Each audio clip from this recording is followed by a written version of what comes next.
Hello అందరూ, ఈరోజైతే పచ్చి జీడిపప్పు మష్రూమ్ కర్రీ ఎలా చేయాలో చెప్తాను. నేనైతే పచ్చి జీడిపప్పు 2 ప్యాకెట్ మష్రూమ్ 2 ఉల్లిపాయలు తీసుకున్నాను. ఈ మసాలా అయితే కొంచెం కొబ్బరికూర మసాలా సామాన్లు అన్నీ వేసి స్మూత్గా మిక్స్ పట్టాను. ఈ మసాలా చాలా బాగుంటుంది.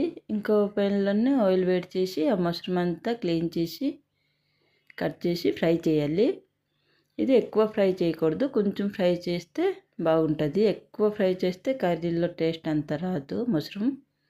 వేరే వాళ్ళు అయితే ఆయిల్ తీసుకొని దాంట్లో జీరా ఆవాలు ఈ 2 ఉల్లిపాయలు సన్నగా కోసి వేసాను.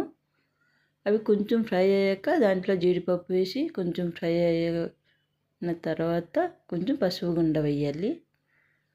ఇవి కొంచెం ఫ్రై అయితే జీడిపప్పు చాలా గట్టిగా అవుతాయి, చాలా టేస్ట్గా వస్తాయి కర్రీలో.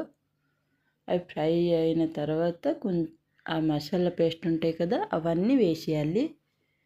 ఆ మసాలా పేస్ట్లో మీ దగ్గర కొబ్బరికూర లేకపోతే కొంచెం జీడిపప్పు గసగసాలు వేసినా అయిపోద్ది.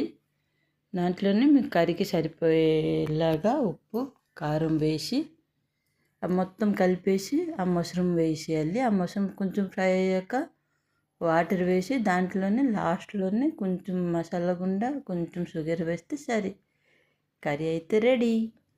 అందరూ ట్రై చేయండి.